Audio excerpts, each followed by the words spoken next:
take two. Oh gosh, it's so early. Here we go. Can we welcome some more friends to the stage?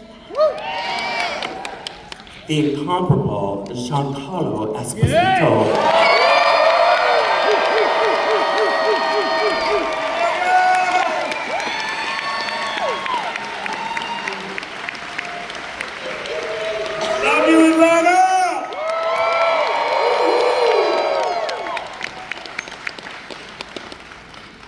And then, let me grab my notes. Sorry folks, I'm old.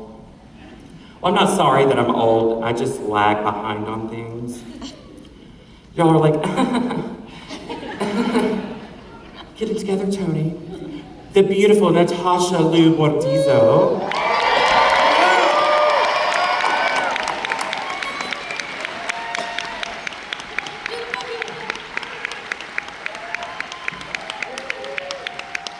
What's up, guys?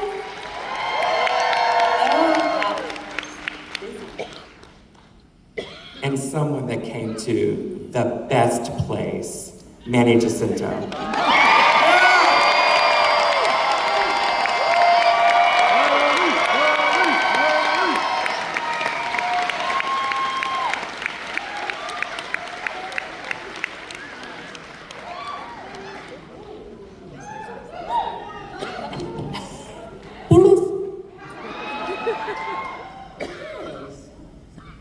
Good morning. Well, first one too.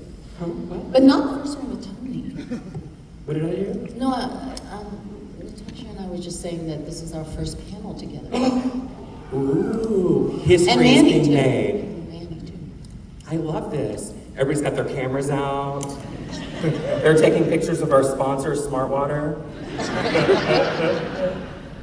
Awesome. So good morning. How have things been for DragonCon, ming-na? It's been so lovely. I was here 2017, so it's been a while. Welcome back. And you have gotten bigger and better, and that's how I like it. Oh, and there are children in the room. Well, a bigger cookie is better than a smaller cookie. Exactly. Hello. Hey, anytime. Good save. That's why the moderator is to softball it. Wait, Giancarlo, welcome back to DragonCon. Thank you so much. Pleasure it is to be here. Everyone has been really wonderful, as they always are in Atlanta, but DragonCon fans are like no other. Yes. Some of the best cosplay. Oh my seen. goodness. Seriously. 100%. We are a cosplay evening libation celebration. That's about as PC as I can say. So Giancarlo, you and I met on a panel that you did here at DragonCon several years ago for the show Revolution. So welcome back. Thank you very much. Absolutely. And so many Revolution fans here in Atlanta that have been coming through my line saying, we love that show, we love that show.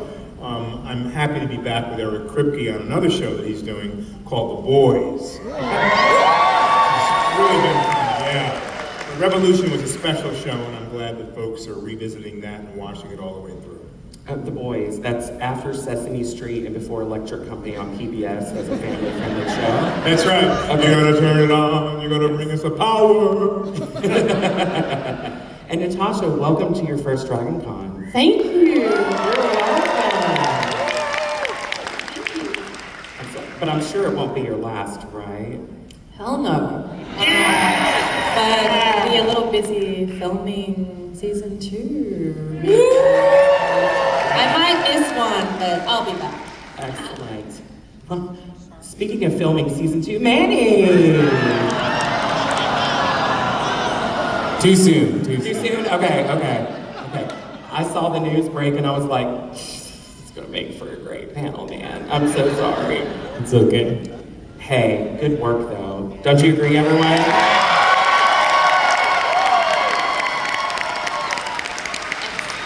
Thank you. And the old adage, no one dies in sci-fi. Fingers crossed, yeah.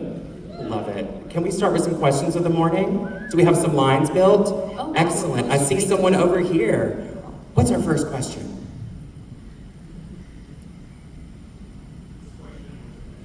Oh, Hey, it's your turn for the mic, not to work.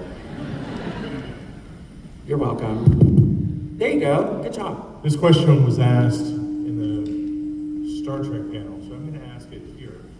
Since this takes place over 100 years of Star Wars history, and you've all acted in your own little piece of it in your own little time, what other show or time frame of Star Wars would you like to be as either as a character or as yourself, as an actor? Ooh, is there another piece of it that you would like to participate in beyond what you've already done? I just want to fight Hayden Christensen. I think people just want to see that. In any timeline, his neighborhood, my neighborhood, let's go, bro. But yeah, that would be pretty epic. That would be epic. You heard it here first, folks. He wants to fight Hayden, not Anakin. Yeah, just Hayden. In real time, right here, right now. Natasha, how about yourself? Ooh, I don't know. I honestly am just so excited about where we're going and for season 2. I mean, it just the near future for me, for Sabine. Yeah, I'm excited about where we're at and how all the worlds could come together. Yeah. Giancarlo. I just want to be with Luke Skywalker and Princess Leia. Yeah! Somewhere in between that romance, baby. Just sandwich me right in there. That would be great. Yeah, that's amazing. I just want to wield a lightsaber Yeah! in any of the eras. So that's the one thing I haven't done yet. But yeah, that would be fun. It's kind of a dream. Oh, okay, but would you like to wield the lightsaber force sensitive or not? And would you settle for a dark saber? Oh, I'm so jealous of your dark saber. So jealous. Keep trying to pull you to the dark Oh, side. yeah, maybe. Considerable? Yeah, There's an opening It goes there. with the outfit. My outfit, yeah. It works. It works with the outfit. I could see it be like a gray saber going, look, I've had enough of both of y'all. We're gonna line up in the middle and that's where we're gonna stay, right? You know, you're like, are we supposed to clap? It's fine. What's our next question? Then we'll go to Discord. Oh, hello. My question is there any Star Wars character that you would have liked your character to meet that they haven't yet? Ooh. Ming-na, anyone that Finnick would like to meet that hasn't yet? Who hasn't died yet? That are my OG favorites. I mean, I don't know. That's I hate these questions because it's like Sophie's choice. It is Sophie's choice. But I was thinking, Yeah. I could see the trajectory of how you would have met Jabba. Jabba the Hutt, yeah. Like, had maybe like a past deal that's soured or whatever being, you know. Right, Yeah. right. I don't know. I mean, it was pretty cool to already be in that scene with Luke Skywalker. Yeah. That's kind of like a dream come true. Yeah, I came so close. I mean, I just came so close to meeting Luke Skywalker, my hero. But I met him last week in Chicago. Isn't he the best? And introduced him, so it was really fun. But I was just like, because they didn't tell me that it was him Oh, when yeah, I was shooting. you didn't even know either. No, I had no idea. None of us Was knew. I the only one that You knew? knew? Who told you? It was just so obvious. Duh. Glove, R2D2 dressed up in like red or something. You saw them? I didn't see them. I just heard boom, boom, boom at the door, and they told me someone's there, and you're really afraid of him. Okay. I mean, I figured that was some Jedi. Right. I didn't know it was him. I mean, I would have opened the door for him if I knew it was him. Come on in. Well, thank you for your work in Chicago. Oh. Oh. You said you met him in Chicago last Oh, yeah, I week, did. and I just figured that you were. Yeah, you know, they asked me to introduce him. It was really Yeah. exciting. Great moment for me. Yeah, Truly. 100%. We were both fanboys for each other, which is really fun. Oh, he's so awesome. truly is. He really is. Natasha, how about yourself? Not for the first time, but I guess in live action, I'd love to see Bo-Katan. Yeah. Ooh. Being in Bo-Katan, need to hang out. Yeah. Yeah, I got to hang out with him. Yes, you did. And Manny, who would you like to meet? Ooh, You have a lot more history to play with. yeah. I mean, so many. I mean, I would love for the Stranger and Darth Maul to go toe to toe. That'd be pretty sick. Damn, you just want to fight everybody. I do. I have a lot of anger issues. But I think the first iteration of my character, Chimera, could, I don't know, have a good hangout with Han Solo, you know, them wandering around the galaxies. So, yeah, I think that'd be pretty cool too. Well, I have a Discord question for a good follow-up to what you're saying, Manny. Please. This is from Vet Mike. I imagine short for Corvette. Vet Mike in the room? Yay, Vet Mike, this question's for you. What is your phone? No, wait, no. For all, who is your personal favorite Star Wars character? So I'd like to start with you. Oh, easy.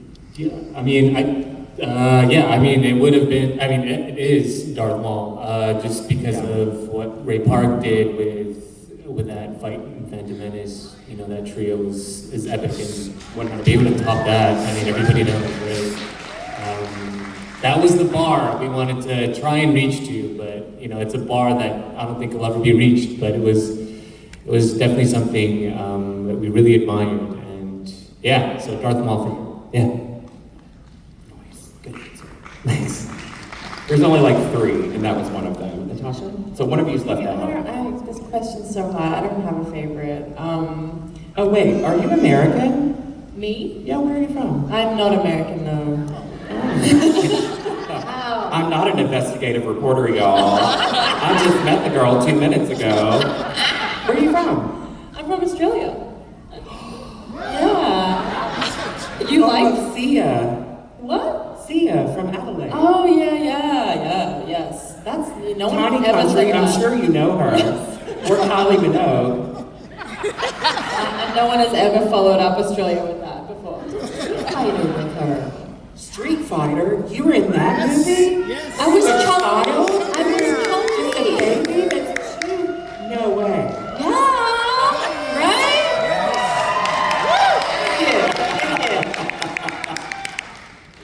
Just kidding. I was, look, I don't have a favorite, but I was pretty hysterical to get to work with Anakin Skywalker. Yeah. So cool. Giancarlo? Oh, for me, it's Darth Vader. Yeah! The mystery behind, that incredible voice of James Earl Jones and the power that he had when he performed using just his voice was just awesome to me as a young kid. And ming-na?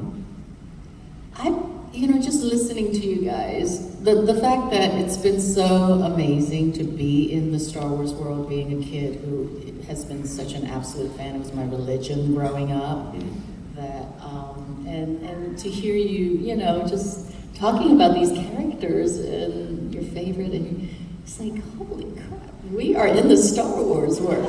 It still kind of blows my mind every so often.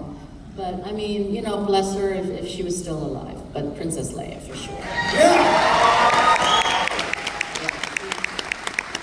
She's my queen. I think she's all. All our, yes. Yeah, Carrie Fisher. What a woman. She was a lot of energy when she came to DragonCon, and our fans sorely miss her for sure. Yeah, absolutely. Yeah. All right, follow that up, sir. Hi there, my name is Alex. I have a question for Natasha, but everyone else is also able to answer. No. So, Thanks for your permission. We appreciate it. Natasha, in Rebels, we see Sabine go through a huge character change with her family being kind of disowned of her for her leaving the Empire. And by the end of Rebels, kind of rekindling that relationship and her taking control of the Darksaber. In Ahsoka, we find out that her family died in the Night of Thousand Tears. How would you like to see Sabine come to grips with that loss going forward? I think you see a lot of her attempting to come to grips with that loss in season 1. And that is manifested through her trying and oftentimes failing to get in touch with the Force, which I think is related to your inner peace and your inner balance, and the grief is a huge wall between her and that. So I would love to see her become a better apprentice for season 2, and for her to transcend all this pain and be able to become the Jedi that she could be. So I think that the mental battle is very connected to all that, obviously, as is the Star Wars world. It's all connected. So yeah, I think you saw her manage that grief quite a bit and its effect on her abilities. Really excited to see what she can achieve in season 2. Nice. Yeah. Well, since the rest of the cast aren't really involved with that character's trajectory and their personal grief, I wanted to workshop that question a bit to include everyone. Is there anything that you're processing through your character as professionals that you have given a backstory to, like the loss or something that your characters are processing through their actions? Giancarlo? Well, for me, I kind of looked back into the lore and the movies and looked at other Moffs to know what I didn't want to do. Peter Cushing being a wonderful Moff, but very held in, very close to the best. Moff Gideon being someone that you find out, he has, his words tell us so much about assume I know everything. So he has a network of information that he gets, and we as an audience are privy to how he gets it. But I developed something that I thought, what is the reason? Because to me, wanting ultimate power, there needs to be some, it needs to be informed by something. Sure. And so for me, it was this is his opportunity in time where he meet him to do it the way he thinks is right. So he's trying to right the ship and bring things together in a certain way. And so I looked at him as being, what's the opposite of a hero? We can be a hero in our own lives, but then when our minds start to churn and go, you can't do that, you're not that good, that little negative voice in your head, that's your anti-hero. And so I kept thinking about this, and I kept thinking, oh, he's a fallen hero that no one would listen to. So, in his mind, in his brain, he's doing things that he really believes will help people until he's not. Until he realizes, oh, somewhere in his brain, people don't know, I have to do this, and I can do it better than anyone else. So for me, there's a pain there. When you're not seen and you're not heard, you're suffering. Because inside of you, you don't believe anyone is attributing any value to you. And so, which is why I like to try to empower people to attribute a value to themselves, so that they don't need outside, validation to begin with. The validation starts inside. And then when you have that validation for yourself, then people kind of see it. And then they want to share that by giving you validation from the outside. So I have 4 daughters who I'm constantly saying, seek your own validation, stamp yourself first. And to me, that's part of Moff Gideon. So he goes off the wire because he eventually feels like, no, you're all very stupid, I know how to do this, and I'm gonna do it. And that's force.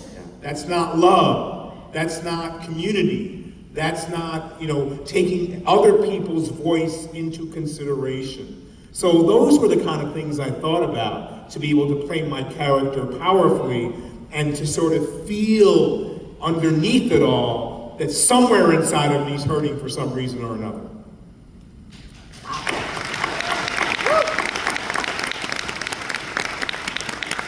Y'all thought you were gonna miss out on service this morning.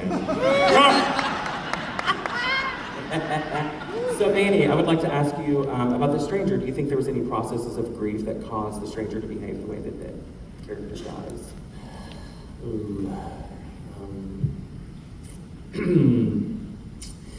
it's tough because it's, I gotta go back to that dark place. With Chimere, the Stranger, his whole being was based on the fact that he was always seen as an outsider. And along with myself, a lot of the cast, and Leslie as well, we always really felt like we were outcasts. And the Stranger was really very much an embodiment of it, and I feel like a lot of us in this room tend to feel like we're a little different, we're a little unaccepted at times, and I think it really just came down to dealing with how do you deal with a world that doesn't accept who you authentically are. And hopefully a lot of us can relate. So yeah, that was the biggest anger for the Stranger and Chimere. Well said. And for Finnick. I thought you were gonna just. These are, I mean, how do I like add to these amazing comments? You know, Fennec was supposed to only be in one episode, right? She was this assassin, mysterious, has this like amazing reputation, and then she dies. I'm like, John, Dave, what kind of a legendary assassin is she? You know, that she could just freaking like get killed by this punk so easily. So that's when the handcuffs came in. And, you know, I like handcuffs. So anyhow, just kidding. You know me. I cannot not do those things. Okay. So say those things. I know. Off topic. See, these two have not worked with me on set before, so they don't know. All right, here we go. But you. So, I just like created as much as I could given the material, and I was, I invested a lot into the hairstyle, the background, and then Dave was like, "Oh, maybe she doesn't die." He was teasing me, and then I get the amazing phone call that she doesn't die. So I was like, "Now what?" And it's just she's that kind of character, because then he added her back for the Bad Batch. I know Bad Batch is amazing. It's an amazing animation. I love animation, and it's so beautifully done. But that takes her back 20 years. Still wearing the same damn outfit? I don't know. Little, she must have several. But so now I've got this body of episodes to try to figure out who she is, and I'm still trying to figure out, because we created these long stories, but she's a loner, she's a mercenary, and yet at the same time she has a code, a moral code that she follows and goes by, and that's why she was able to work with Mando and all this stuff that was happening, and then with Boba. So she's still evolving, and I really hope for Boba Fett too to happen, because I think there's a lot more stories to be told. Yes. So with these two characters. So yeah, can I have a louder Boba Fett too?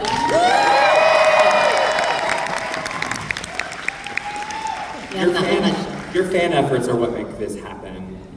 I remember the time of the great Star Wars drought. We all do, where we were like, please give us anything. So what's our next question? Hi, the blank circle.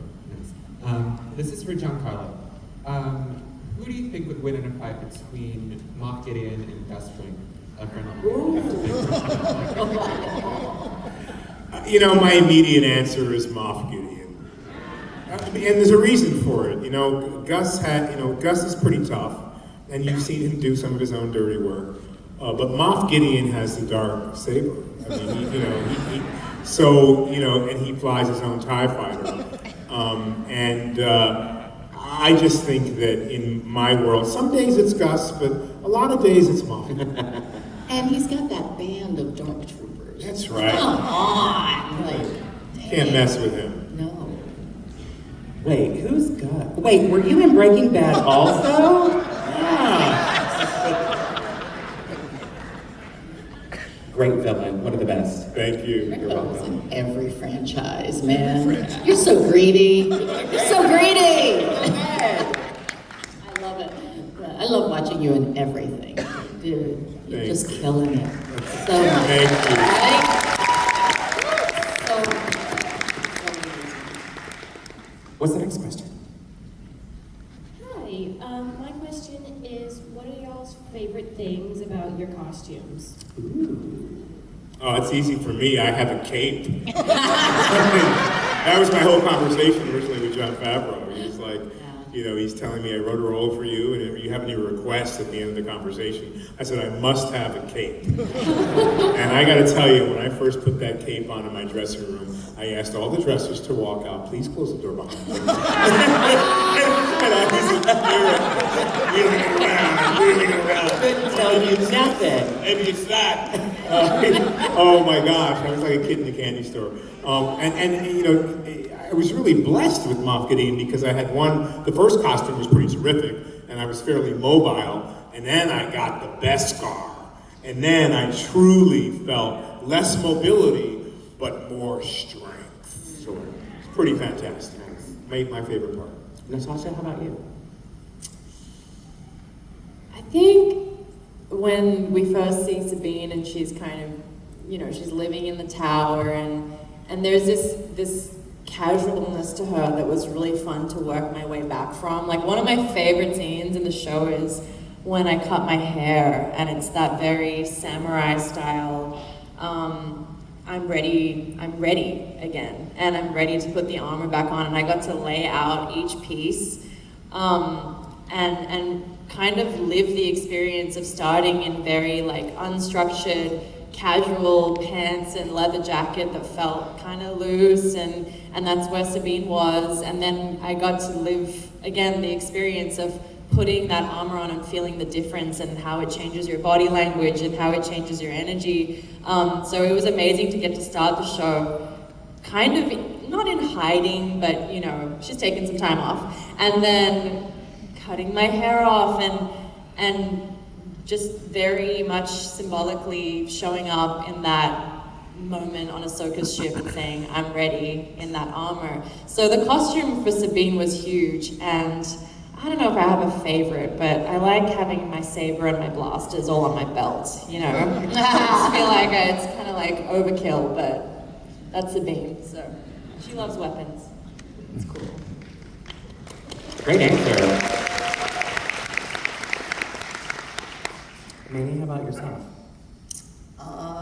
Manny, you want to answer yours? My costume? Yeah. Hashtag arms. That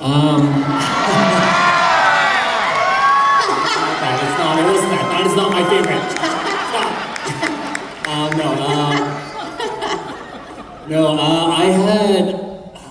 I was blessed with a character that was ready for battle. My lightsaber was unique in the sense that it had a secret dagger inside the hilt.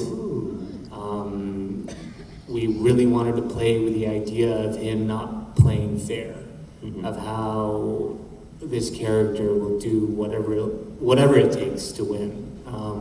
And then the cortosis on his arm and in his helmet, it was really just a one-man army, and it was all about survival. So yeah, the whole costume in itself was a huge blessing to work with.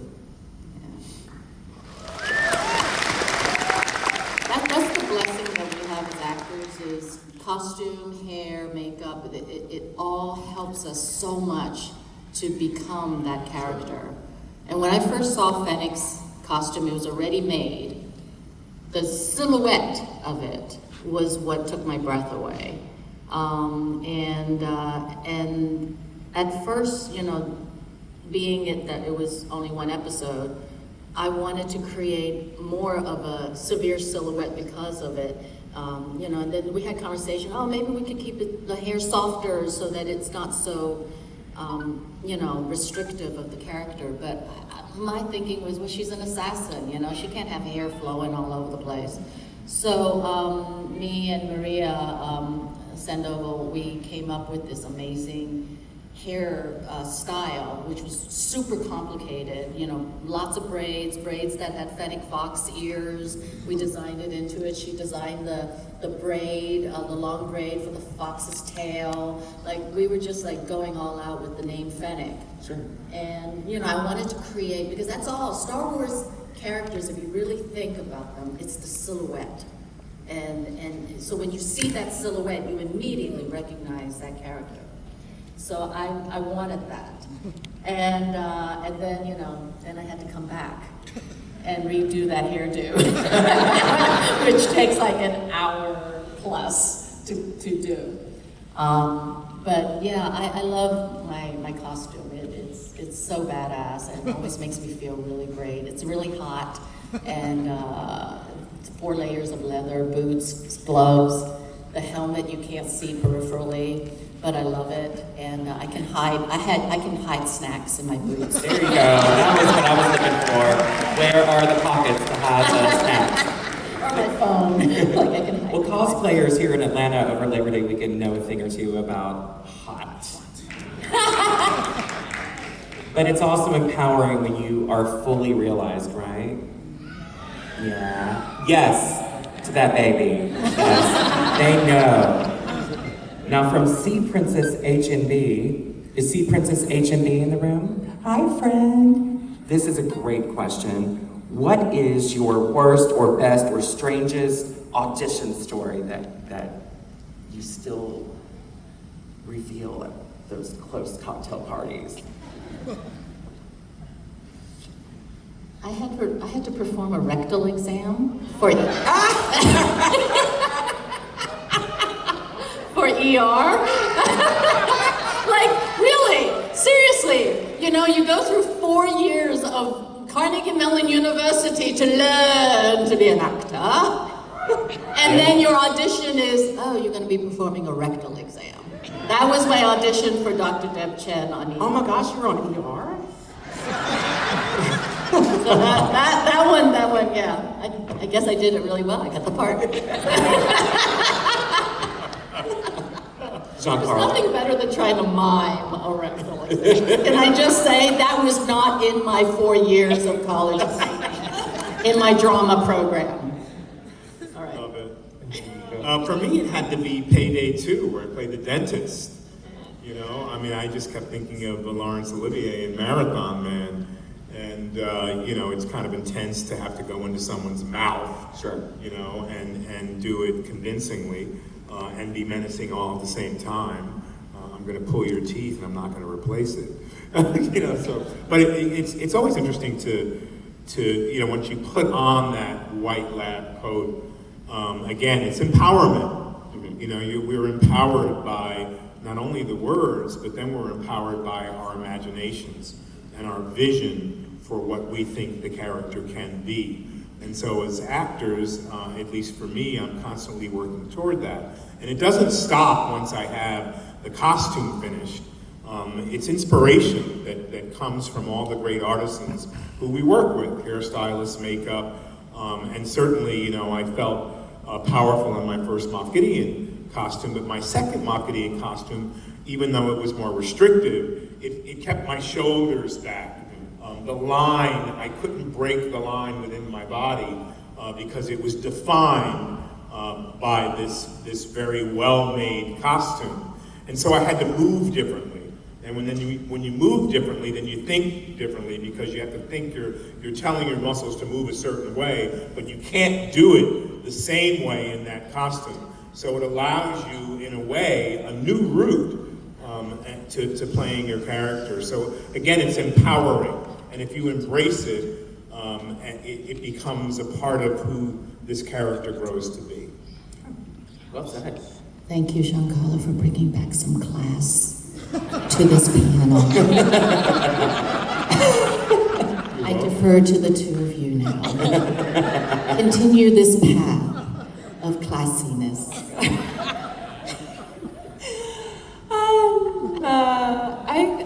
I just fully cannot, I feel like I'm not allowed to talk about some of my worst auditions, but I can talk about, let me see, there was a pretty silly one. It wasn't negative or anything, but I did a film called Day Shift.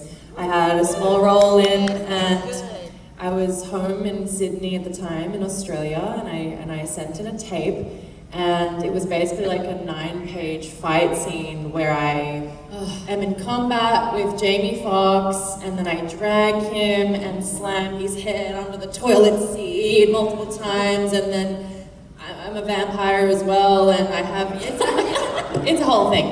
And as we all have done. And so, you know, when it's always challenging when you do a tape, you're standing against a wall, and then you have to like act out this entire scene that on the day you'll have other actors, and you'll have props, and you'll have a set, and you'll have all the things. And I did, you know, my version of it. I was kind of like, yeah, you get it, there'll be a fight, and then act, and then there'll be a fight.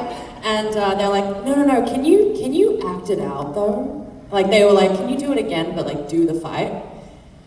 And so I'm like, all right. And I just kind of sent it, and I was doing a lot of like, you know, and I like had the fake toilet seat, and then I panned the camera, and I kind of filmed the entire fight with no one and nothing, and it was probably the most unhinged tape I've ever sent to anyone in my life, and then I got the role, so I don't know, man. Yeah.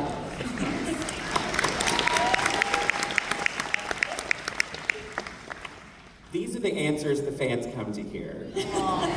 They love this. How about you, Manny? Best audition story. Ooh, I hate to repeat myself, but I mentioned this story yesterday. It was a comedic audition that I went to.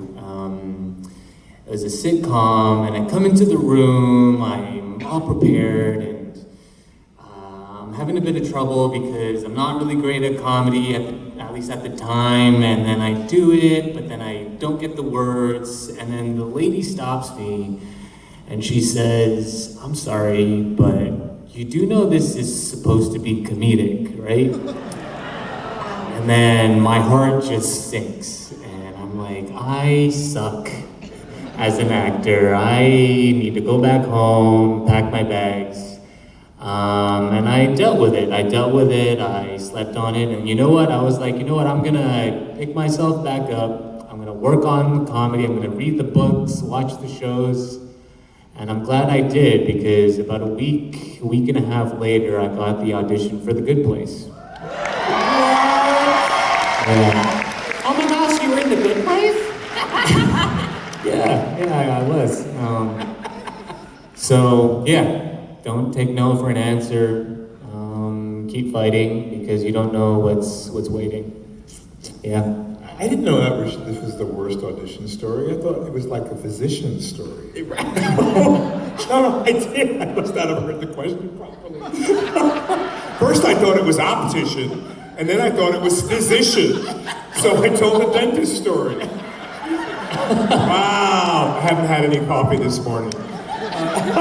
No, I mean it. I'm being really honest. I've got on the bandwagon now. Now I understand what's happening here. Okay. You're like Natasha was a doctor vampire, and what are they talking about? Wait, okay, I got it. Okay. No, worst audition story. Well, everyone's had success. I've had a couple of failures. Once with Taylor Hackford, and once with Oliver Stone. And those are some big directors, right? So I went in for Taylor Hackford, and the scene required me. The scene was a bad guy in a voodoo movie he was doing, and there was a stage direction that, you know, basically you clear this guy's desk, and I walked in and it was his office, and I was kind of surprised because I thought there'd be a reader there, and he decides, well, no, I'm going to read with you, and so I had to make this very quick decision because a page into the scene, I would have to clear his desk, and I was like, so the first part of the scene I was really terrible because in my brain I'm going, oh my God, how am I gonna clear his desk? How am I gonna clear his desk? Right. And I just went for it. And I literally hopped on his desk, he's sitting behind reading with me, his mouth drops, and I clear his desk. His computer, his phone, everything on his freaking desk. You know, and he looks at me like, this dude is crazy. And I'm thinking, yeah, I freaking did it. And he said, he looked around and he said, well, thank you very much. And I said, well, do you want me to clean it up? He said, no, thank you, just please leave. I got to know him a little bit in different award shows and different things, and I was able to apologize, but I have never worked with him again. The moment of the audition, it was my triumph and my failure. But honestly, in that moment, that was on him for having those sides read that way, and the location he chose for you to audition in. You gotta understand actors. I mean, I went in for Oliver Stone, and it was the Vietnam movie he was doing, and I walked in with sunglasses, a bandana on my head, dog tags, a green vest, camouflage, and I'm sitting there reading with him, and again, he's reading with me in a different setting, an audition space setting, and I'm killing the audition. I'm feeling like really confident, and he just stops when I finish, and he takes a deep breath, and he says, can you do me a favor? And I said, yeah, anything you want. He said, could you just take all that shit off? The glasses, the bandana, the dog tag, just let me see you for a second. And I thought, what? I mean, I'm auditioning for a Vietnam vet. Right. I'm tough, I'm mean, I'm nasty. And I walked in character, and there was another one where I, oh, thank you very much, I didn't get the part. I mean, what am I gonna do? What are you gonna do? We put our best foot forward, and we do what because if you don't make a choice, then a choice is made for you. And I guess maybe I should wait for direction. I think you're doing just fine. Oh, thank you. Yeah. Thank you. Seriously. Strong choices, baby.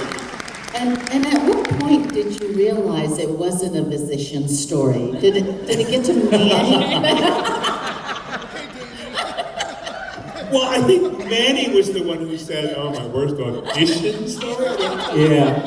Where am I right now? So it took that long, okay. Well, the rest of you don't speak English. Manny was speaking English. Oh, damn! Wow. Man, Star Trek people never get along right.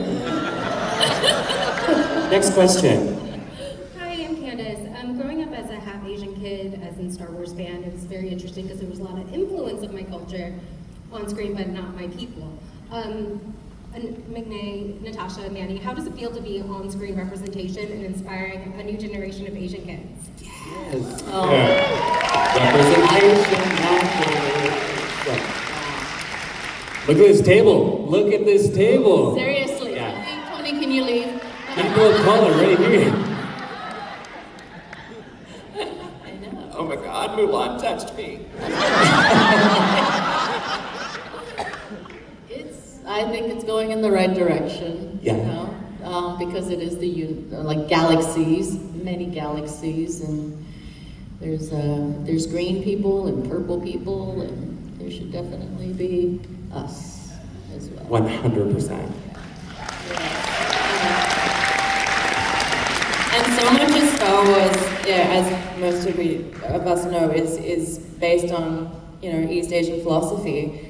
And so, I mean, literally my stunt coordinator is a wuxia goddess from China, Ming, who basically, it's just strange sometimes to be becoming really good at a craft that is from China or it's from Japan and taking so much influence and then not taking that to the screen. So it feels really good to close the loop and also represent on screen what is influenced by East Asian culture, the Force, Jedi, all of it, samurai, chi, whatever you want to take of it, they're all really beautiful philosophies, and it just feels really good to be able to bring the people that have taught us that, represent them, and bring it onto screen. So Yeah, thanks for saying that.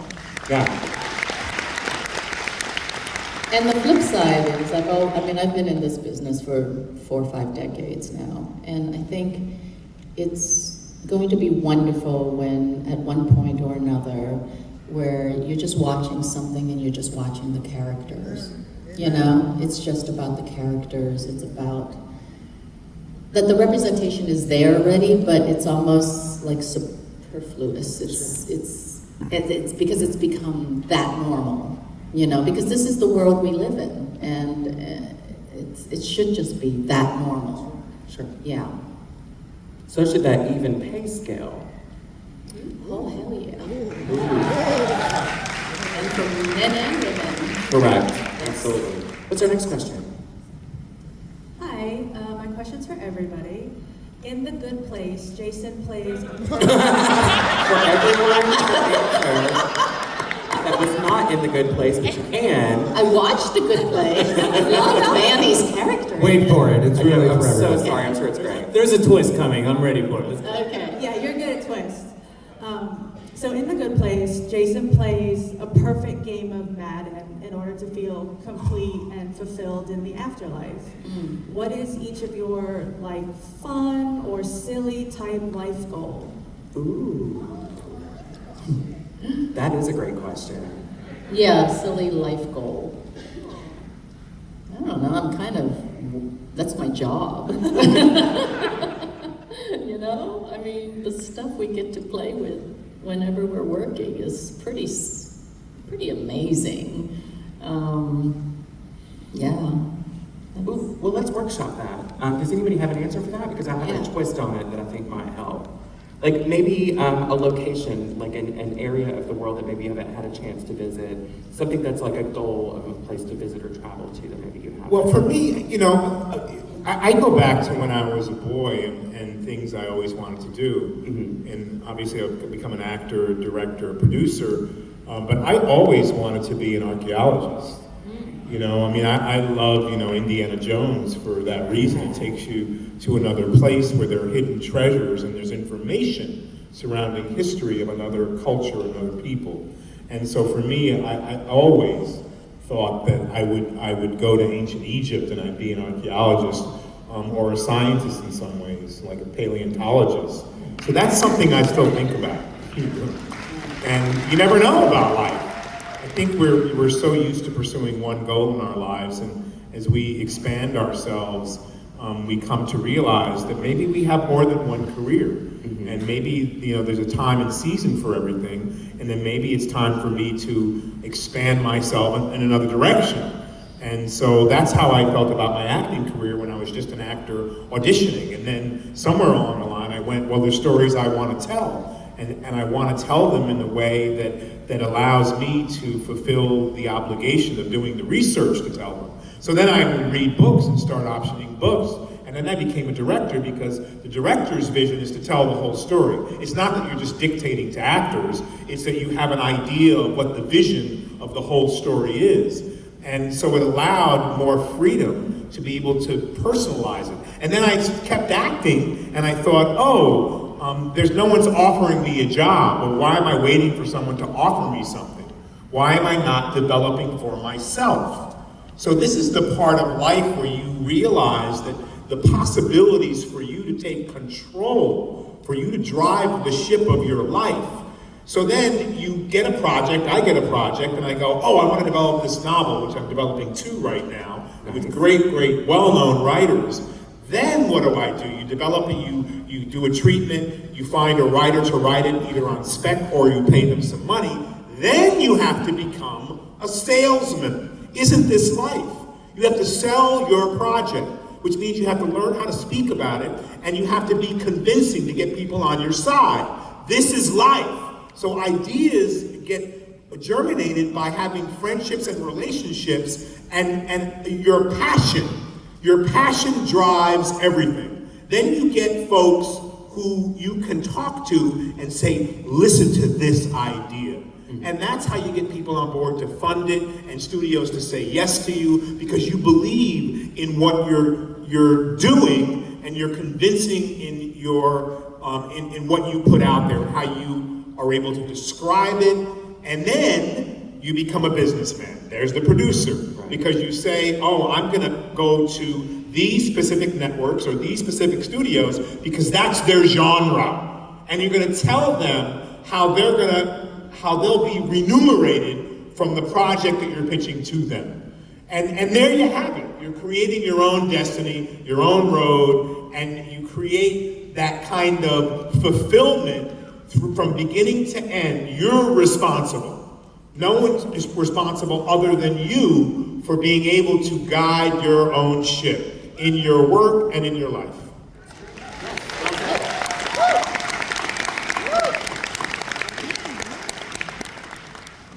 Natasha?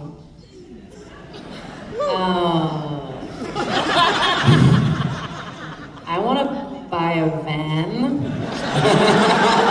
and I want to live in the van,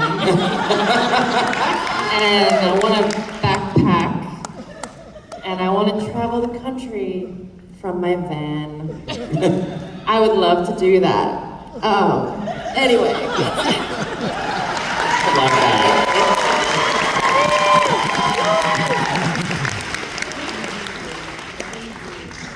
Wish it into existence and it shall come true. Manifest it. Yes. Manny, how about yourself? A goal of mine to achieve. Yeah. Something else that you want to make sure you do before you leave this mortal coil. Season 2 of The Acolyte.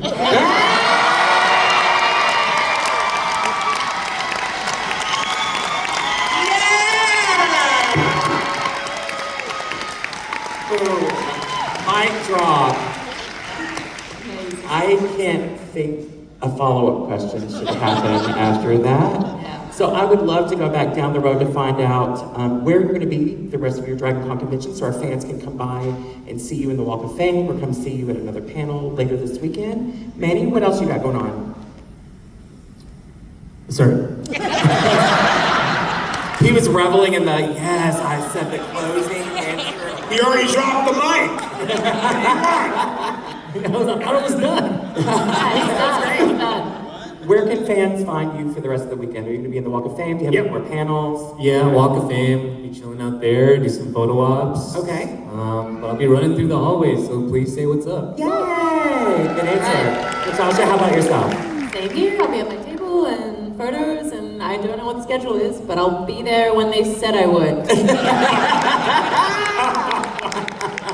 Giancarlo? Walk of Fame and photo ops. See me there. Yes! And my last day as well.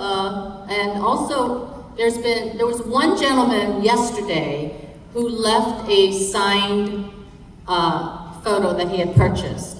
And I think I remembered your daughter's name. You had mentioned her. So if you're out there, or you know someone whose daughter's name I believe is Randy.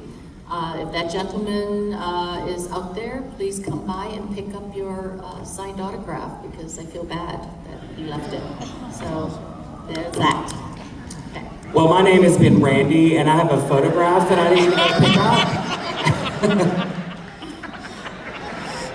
Terrible. I'm really the worst. Please rate this app 5 stars if you loved every moment of it. 5 stars if you were okay with it, and 5 stars if you were completely miserable. Thank you, DragonCon, and we'll see you around the floor. Love you guys. Come by. Say hi. Tony!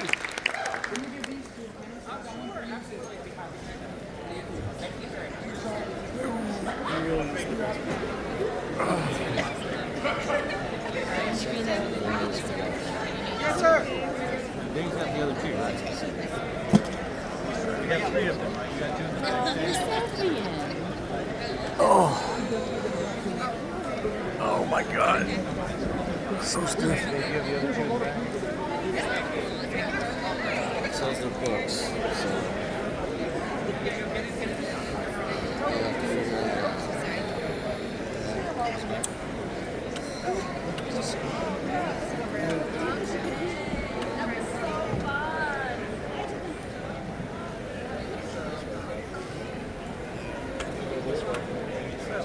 lovely to spend the last 3 hours.